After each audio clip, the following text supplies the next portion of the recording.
بسم اللہ الحمد والصلاة والسلام علی اشرف الانبیاء والمرسلین وعلی اہل بیت الطیبین الطاہرین المعصومین اما بعد۔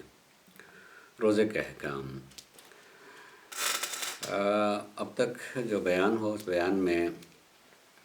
روزے کو باطل کرنے والی چیزوں کا تذکرہ ہوتا رہا، اور انہی میں سے ایک چیز ہے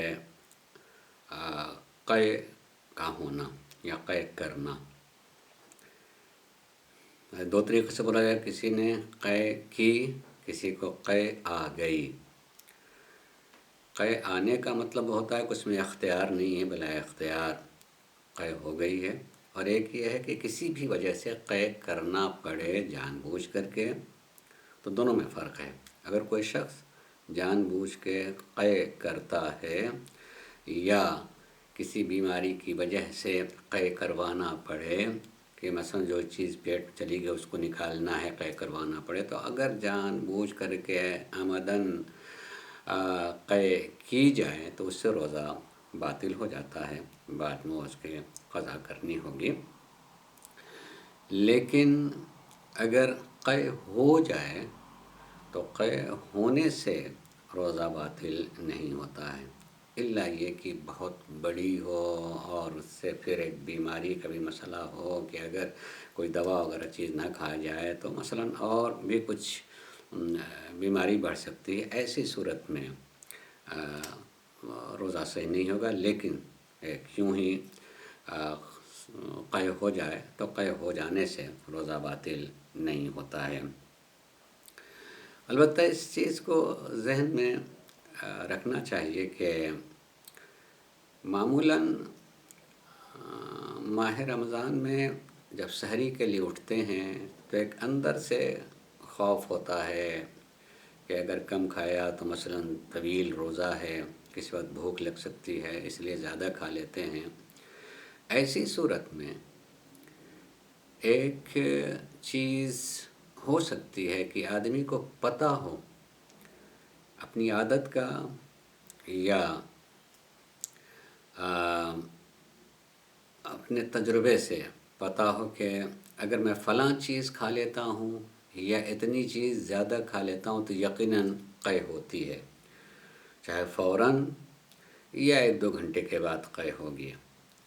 اگر کسی شخص کو پہلے ہی سے یقین ہو کہ زیادہ کھا لینے کی وجہ سے یا غذاؤں میں فلاں غذا کے استعمال کی وجہ سے قے کا ہونا یقینی ہو، تو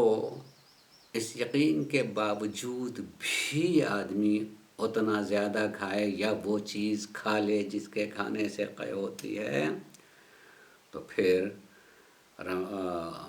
دن میں جس وقت وہ قے ہوئی ہے چونکہ پہلے سے یقین تھا تو روزہ باطل ہوگا، روزہ صحیح نہیں ہوگا، اس لیے کہ آپ اپنے یقین پر عمل کر رہے ہیں کہ قے تو آنے ہی آنا ہے۔ یقین نہ ہو لیکن شبہ رہتا ہے کہ ایسا ہو سکتا ہے، کبھی کبھی ہوا ہے، شبہ ہونے کے بنیاد پر تو یقیناً یہ نہیں کہا جائے کہ قے ہو گئی تو روزہ باطل ہی ہو جائے گا، اس کے مقدار اور کیفیت وغیرہ کی وجہ سے البتہ فرق پڑ سکتا ہے۔ دوسری یہ کہ انسان جب کھانا کھاتا ہے معمولاً ڈکار بھی بعد میں آتی ہے، اور زیادہ کھائے ہیں تو ڈکار آتی ہے، اور ڈکار کے ساتھ کچھ غذا بھی منہ میں آ جاتی ہے۔ اگر روزہ رکھ لینے کے بعد دن میں کسی وقت یا اذان صبح کے بعد کسی وقت جو ہے ڈکار آئی تو ڈکار لینا تو منع نہیں ہے، لیکن اس میں بھی ایک چیز کا احساس ہوتا ہے کہ میں اگر ڈکار لوں گا تو ضرور کچھ نہ کچھ غذا منہ میں آئے گی،